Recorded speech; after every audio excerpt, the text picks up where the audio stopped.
Starters ఉన్నాయని మీకు తెలుసు కదా.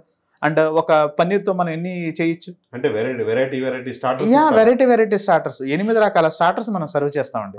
వెజ్లో 4 వెరైటీలు, నాన్ వెజ్లో 4 వెరైటీలు. నాన్ వెజ్ ప్రియుల కోసం ఏంటంటే chicken, mutton, fish, prawns 4 service చేస్తాం స్టార్టర్స్లో నాన్ స్టాప్గా 5 hours పాటు.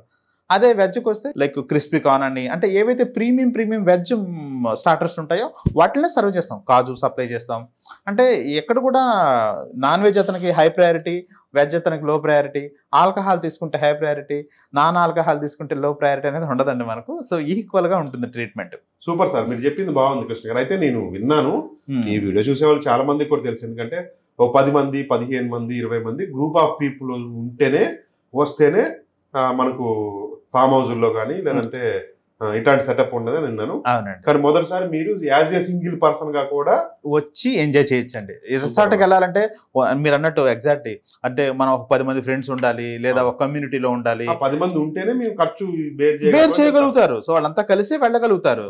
కానీ సింగిల్ లైఫ్లో ఉండేవాళ్ళు చాలా మంది ఉన్నారు. అంటే పక్కింటి అంటే యాక్చువల్గా ఏంటంటే చాలా మందికి పక్కన వాడితో మాట్లాడాలని, ప్రేమగా ఉండాలని ఉంటుంది సార్. అంటే నేను అర్థం చేసుకున్న విషయం.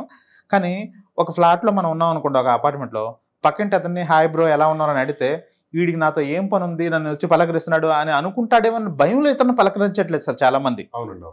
యాక్చువల్లీ నేను అదే అంటే చాలా మంది పక్కన ఎవరో పట్టించుకోరు అంటారు కదా సార్. కానీ పట్టించుకోవాలని ప్రతి మనిషికి ఉంటుంది. పట్టించుకుంటే వాడు ఏం పర్పస్ కోసం నన్ను పలకరిస్తున్నాడు అని వాడు అనుకుంటాడేమన్న భయంలో వీళ్ళు రిలేషన్షిప్ ఎస్టాబ్లిష్ చేసుకోవడంలో భయపడుతుంటారు. దానికి కూడా మనం ఈ పార్టీ ద్వారా చెక్ పెడుతున్నాం సార్. ఏంటంటే ఒక పార్టీకి మనం అక్కడ 200 మందిని పిలిస్తే ఆ పార్టీకి వచ్చే వాళ్ళంతా ఎవరు ఉంటారు సార్? అంటే పార్టీ అంటే నచ్చే వాళ్ళు ఉంటారు. అంటే ఒక లైక్ మైండెడ్ పీపుల్, అంటే ఒకే ఆలోచన కలిగిన ఒక వ్యక్తులు అక్కడికి వస్తారు. దానివల్ల వాళ్ళు అపార్ట్మెంట్